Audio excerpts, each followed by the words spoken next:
Funding for Current Conversations is provided by University of Oklahoma President's Office, University of Oklahoma Outreach, and World Literature Today.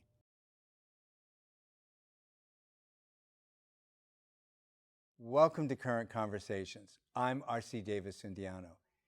Today we're going to be talking about U.S.-China relations and the question of whether China is a friend or foe to the U.S. To talk with us about these issues, we have Dr. Peter Gries, who is Harold J. and Ruth Newman Chair and Director of the Institute of U.S.-China Issues at the University of Oklahoma. We also have with us Dr. Johnathon Stalling, who is editor of the journal Chinese Literature Today and a scholar focused on East-West cross-cultural studies at the University of Oklahoma.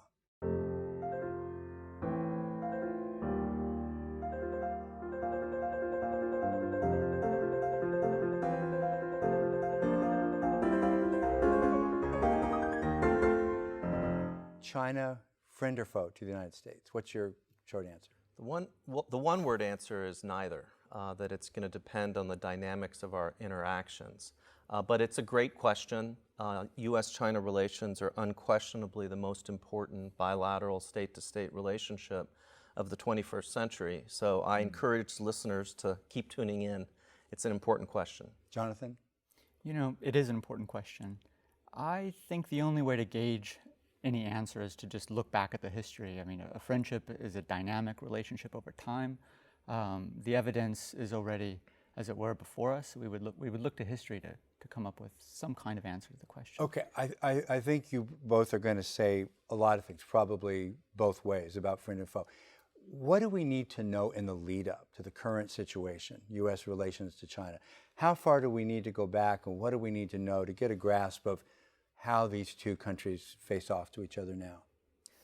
Well, we could go back quite a ways, but I think it's probably sufficient to start with World War II. And I think most people recall that China was one of our allies during World War II. We fought together in the Pacific against the Japanese. But that changed with the onset of the Cold War and the so-called loss of China to communism. Which led us from a situation that was very clearly one of friendship between the Chinese and American peoples during World War II to a situation that's much closer to enmity during the initial stages of the Cold War, certainly through the 50s and into the 60s. But then you had a shift as the Sino-Soviet split emerged and the United States and China started to reconcile in the 1970s. Under Nixon and then Carter. 72, the Kissinger opening to China. Yes, with Nixon, and then 79 with Jimmy Carter, and the final regularization or normalization of bilateral relations. And that's what's put us into the current situation, which is sort of neither friend nor foe, a mixture of the two. See, I would differ slightly in how we frame friend, foe, or neither, right? I mean, friendship is a kind of resilient proximity, a willingness to engage over time. It's not sameness, right, but the acknowledgement of difference, a kind of space to engage and always engage that difference. If you look at the history that Pete just outlined, what do you see? You see two irrevocably tied bodies that are always relating to one another, you know, at some scale. Sometimes there's cataclysmic results like the Korean War. So when we think about foe, I think we can't compare it to friendship. That's all there is. Friendship is engaged proximity. It's that resilient willingness to always be on the same boat, this little blue orb flying through space. A foe is an emotional way of viewing moments within a friendship. It is not something out there. It's how we see what is out there. And those are very costly moments in a friendship when we stop listening to one another, when we stop engaging in the responsibility of friendship. And we can see these historical markers through time, and we might be at the precipice of these, you know, in our near future as well. So it's important to remember friendship is engagement, and that's all it is. You know, I actually, that's what I wanted to follow up on. How much real friendship, I wonder, is there in that history? You talk about her being on the same side. There's a kind of partnership in that. But I seem to remember, I was reading Gordon Chang or somebody, China with the country with a chip on its shoulder, where he said the U.S. has acted like the East didn't exist for so long. And I don't recall a lot of engagement, or maybe you know of some, with Chinese culture earlier in the 20th century before the current era. It seems like there's a lot of ignoring of the East. Wouldn't that be And fair? certainly plenty of prejudice. I mean, the Chinese Exclusion Acts. Yeah. So, prior to World War II, there was definitely a lot of sort of Western-centric condescension towards Asia. Most of the interest in China came from business and the religious community. So many Christians, especially missionaries, sought to save all those souls that were going to hell. I mean, that's what motivated us to reach out to China initially. And there was certainly racial prejudice that grew as more migrants from China came. And I think your point is a fair one, that to actually say, okay, we were friends during World War II, maybe a little bit of an overstatement, given that in many ways it was an alliance of convenience. It wasn't necessarily meaning that the Chinese and American people were engaging intensively in a very positive way. No, that was not the case. And I would think too, if I were Chinese, I would look at this relationship and say, in a lot of ways it's not equal. We go back 3,500 years, we're one of the, 5,000 years, we're one of the great civilizations on the face of the earth. Here's this upstart country that's sort of come into some money in the 20th century. Who do they think they are? We're a great culture. I mean, that's just got to loom in the background, I would think. R.C., back to this distinction of friend and foe. I mean, when a relationship passes beyond the mutual benefit of the whole, right, into conflict and this belief and that there's this adversary and that our well-being, as it were, hinges on the overcoming of this other. At those moments, those emotionally, kind of fraught, fearful moments, they come from longer relationships where people aren't feeling like they're listened to, that they're being neglected. I mean, this is simple math. It happens on every, playground and schoolyard relationship in our personal lives. When we all are in relationship with one another, my well-being is, as it were, hinged to that of my children, my family, my town, and my nation. But at the same time, if we don't acknowledge that that we're in it together, right? It pretty quickly falls apart when we fail to listen to the other. And China's wasn't listened to for well over a century.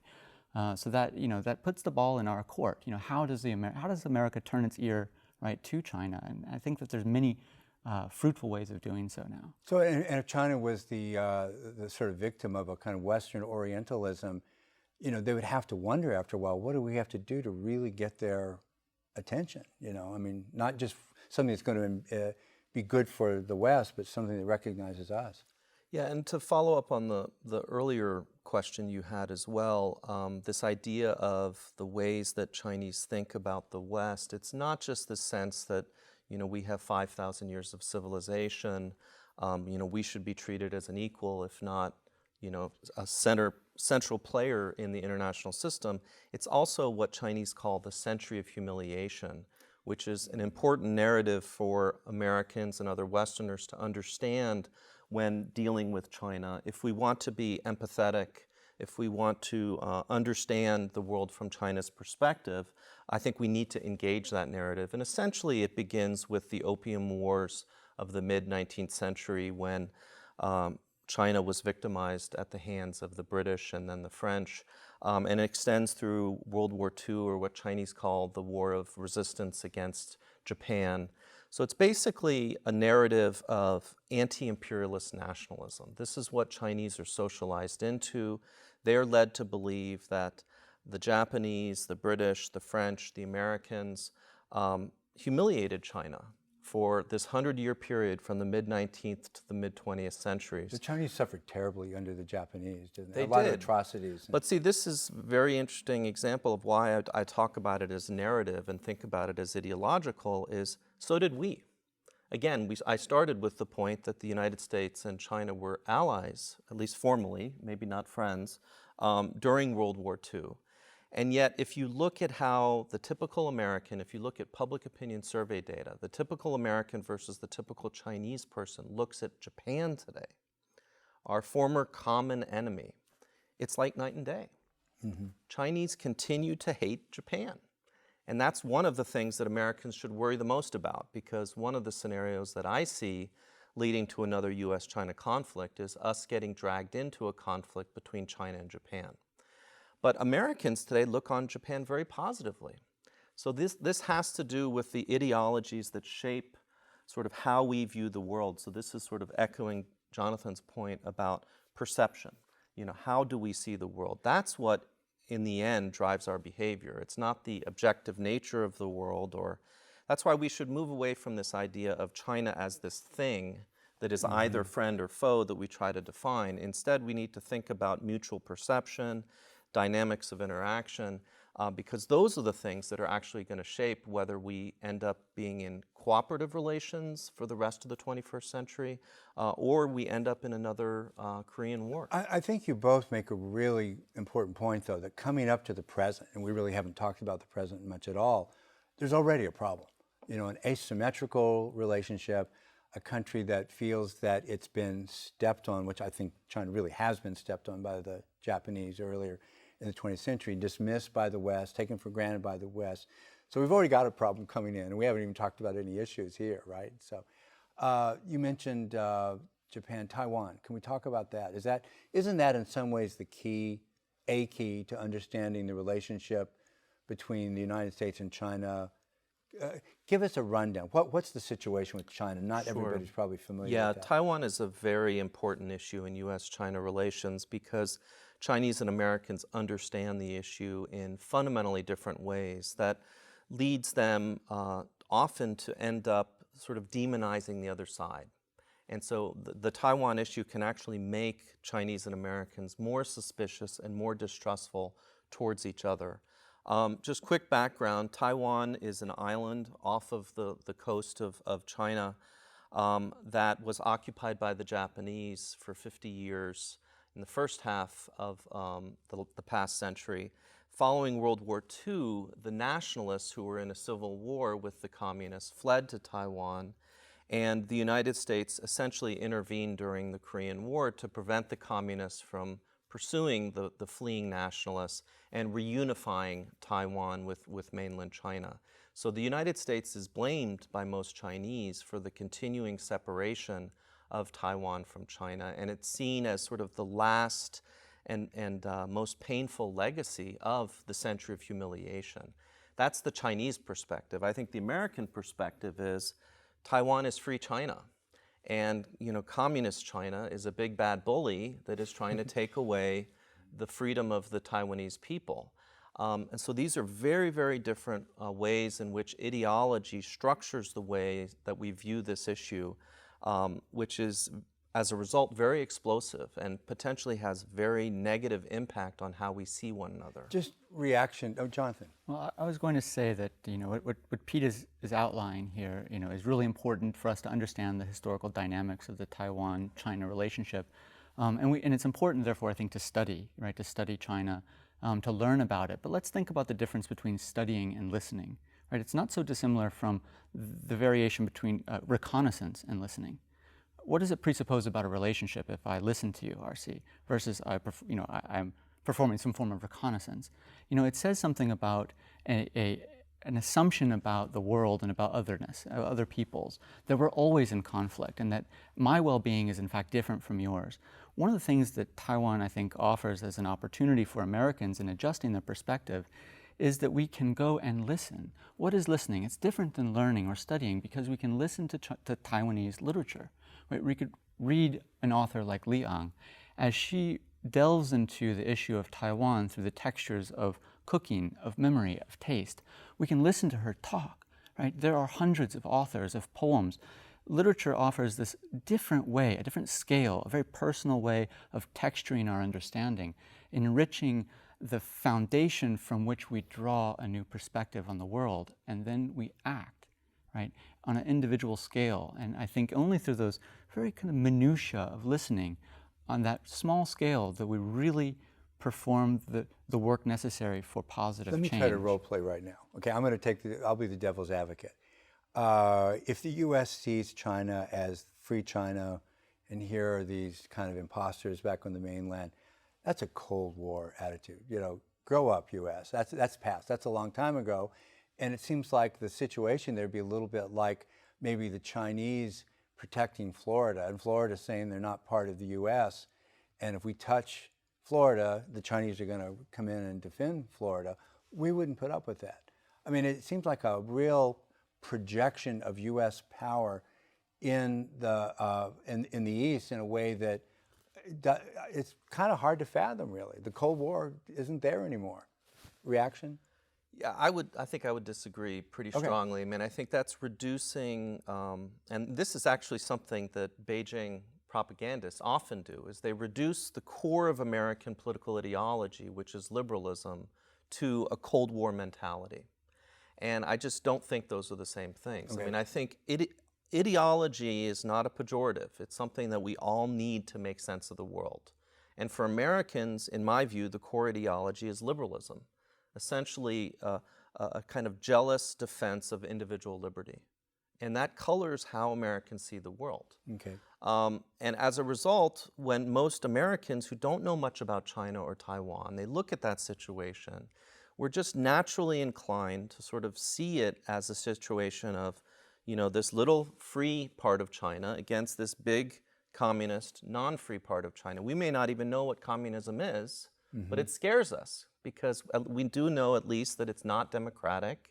People don't have access to due process. Right. It's scary. Does that mean that it's a Cold War mentality or that it's driven by material, strategic concerns? Maybe for some people, but I think for the vast majority of Americans, no. But this is, yeah. I would second that it's important to take some time to view our own ideology and try to understand the ideology of other nations and so on. But to do that, we need to work at another scale. What we're doing right now, this kind of reduction to the small words that stand for infinitely complex networks of emotional feelings and thoughts and history and accumulations of sentiment. The only way into this is the hard way, is listening. You know, we can't learn about China. It's not there to be learned about. We can only experience China, and we experience it like the rest of our lives. Well, let me follow up on that. China is spending currently pretty close to $1.56 billion projecting their culture around the world. What's going on with that? How are they doing that? What are some of the specifics? Yeah, gosh, I think that does go back to the kind of opening questions about the history of China and the failure of the West, as it were, ask the questions and listen. It is, the relationship, the 19th century relationship and the early 20th century relationship of American culture to China is one principally of a kind of exotic other. When it's of interest, it's a kind of orientalized aesthetic. And it's not a relationship as a friendship would be, which is to listen to the particulars, the differences of opinion, to say, I'm going to stay here even though we're going to disagree about things, but let me hear about your grievances and so on. That's friendship, right? That agreement to disagree, to be in a kind of resilient proximity. So over that time, the sedimentation of not getting it out, not getting your part, into the conversation, I think leads to kind of desperate measures, as it were, which is to sort of force a conversation. Johnathon, you were talking about the need to really listen, Americans and the world to listen to the Chinese and understand the culture. Seems like a really great opportunity for that would be the system of the Confucius Institutes. I think there are 475 of them in the world. What are those? Could you talk about that a little bit? Well, I suppose whether or not they're an opportunity has not yet been decided by history, right? They're still quite young, and as a global phenomenon, I'm very interested in and rather excited about seeing how this system of CIs will play out in the future. Let me back up and say something about what they are. Each Confucius Institute is usually based in or around an American university, but universities around the world, 500 plus. Each one is unique, drawing on the particular strengths of faculty or other associates. So they're a heterogeneous body. They're difficult to kind of lump into one category, in fact. But what is important is that the funding comes directly from the Chinese government, and that raises the question of whether this is just a soft power apparatus, whether its goal is not necessarily to, to enable people just to learn Chinese, but to somehow influence global perspectives about China. What's important for Americans to take away from this, right, is the need, the historical accumulation of desire to be heard, right, to have a voice and to be in a conversation. We are in a relationship, and we have been and will always be in a relationship. Unless America plans on moving to Mars, we are in a lasting relationship that does require a bi-directional conversation. I think the CIs are the best historical manifestation of this pressing need to listen. Whether or not they are the best instrument, So some people is are worried not determined. about what their motivation is. The Swedes and maybe some others have shut down their Confucius Institutes because I guess the fear is that it's just propaganda, right? Sure. Well, whether let's switch it around and talk about Radio America, right? The way in which someone might listen to Radio America in Guangxi province is not easily determined. Whether they take away from something, they see something exotic, another culture, and they're inspired to learn more about America, or whether they take that moment to refine their ideas about what America is in some oversimplified way. We can't predict what happens in the estuary between cultures. What's important is that we all agree to create these estuaries.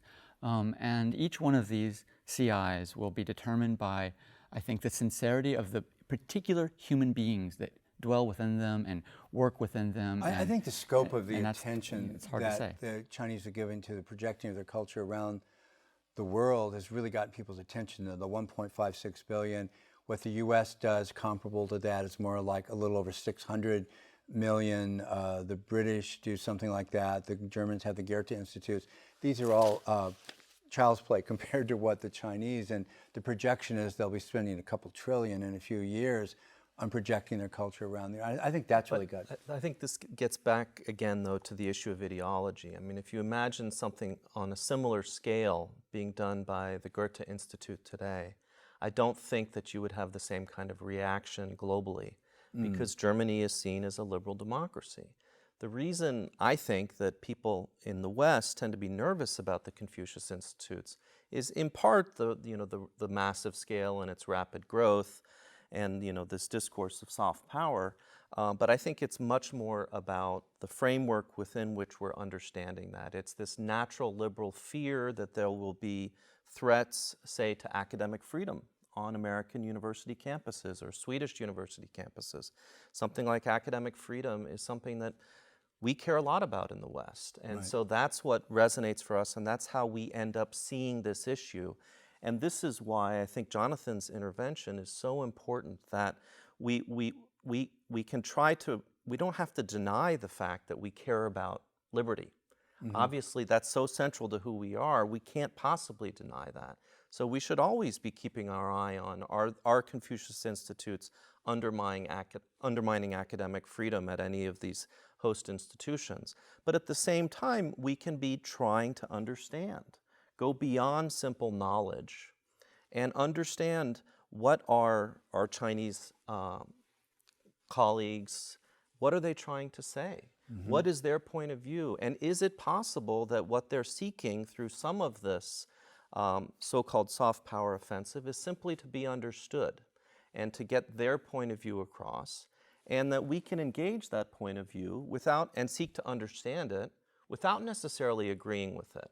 I really see I think what you two are saying. In other words, if we back into some kind of Cold War scenario with the Chinese, a lot of it's going to be on us. I mean, it's how we interpret these things. And there's some other things I could throw out that you could respond to, but I think you might come back and say the same thing. If we always see it in the same way, it will be a Cold War. And RC, we have to remember the principal conceit for the CIs is to teach Chinese.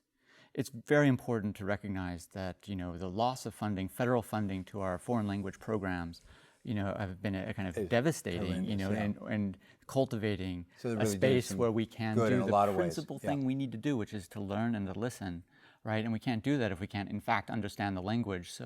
So you have 350 plus million Chinese learners of English. That's more than there are Americans alive, right? People who are learning English in China.